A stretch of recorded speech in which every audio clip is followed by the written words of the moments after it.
Want to get this briefing by email? Here's the sign up. Good morning. Here's what you need to know. Lawyers and accountants are scouring the new tax legislation for provisions that investors and companies might exploit. We looked at a tax break Congress passed in 2004 that illustrates the creativity of American businesses in interpreting the tax code. The IRS advised homeowners on Wednesday that prepaying property taxes before the end of the year might not pay off. You can find our tax calculator here. About a third of respondents in a survey said they had done something at work in the past year that would qualify as objectionable behavior or sexual harassment. The poll by the Times, researchers of sexual harassment and the survey company Morning Consult was nationally representative of men who work full-time. Here's what the men said. In our new newsletter, The Number Me Too Moment, the Times's gender editor offers updates and analysis. Sign up here. At least 40 people were killed and dozens wounded today in a bombing that struck a Shiite cultural center in Kabul, as well as a news organization. Children were among the dead. The Islamic State claimed responsibility, according to organizations that monitor extremist groups.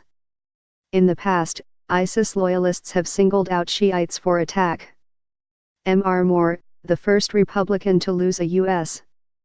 Senate race in Alabama in 25 years, filed a complaint on Wednesday to stop state officials from certifying his rival's victory, citing systematic voter fraud. His campaign argued that the Alabama authorities had inadequately investigated claims of misconduct during the election, which the Democrat Doug Jones won by fewer than 22,000 votes. Alabama's Secretary of State, John Merrill, who voted for M.R.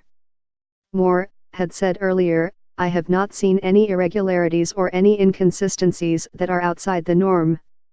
In 1990, there were 2,245 killings in the city. As of Wednesday, there had been 286 this year, the lowest number since reliable records began. With the exception of rape, each of the major felony categories has declined. If the trend holds for all of 2017, crime will have fallen for 27 straight years.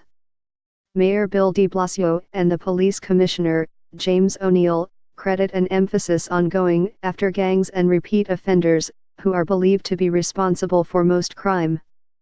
But research suggests that crime trends are closely tied to economic conditions.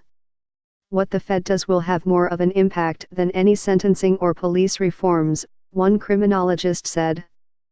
In much of the world, workers are increasingly anxious about the threat automation will pose to jobs. In Sweden, if you ask a union leader, "Are you afraid of new technology?" they will answer, "No, I'm afraid of old technology," one government official said.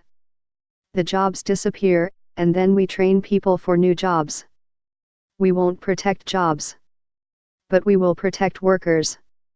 Peter Goodman reports that while Americans tend to dismiss Nordic countries as nanny states run by socialists, Sweden presents the possibility that innovation flourishes where there are ample cushions against failure.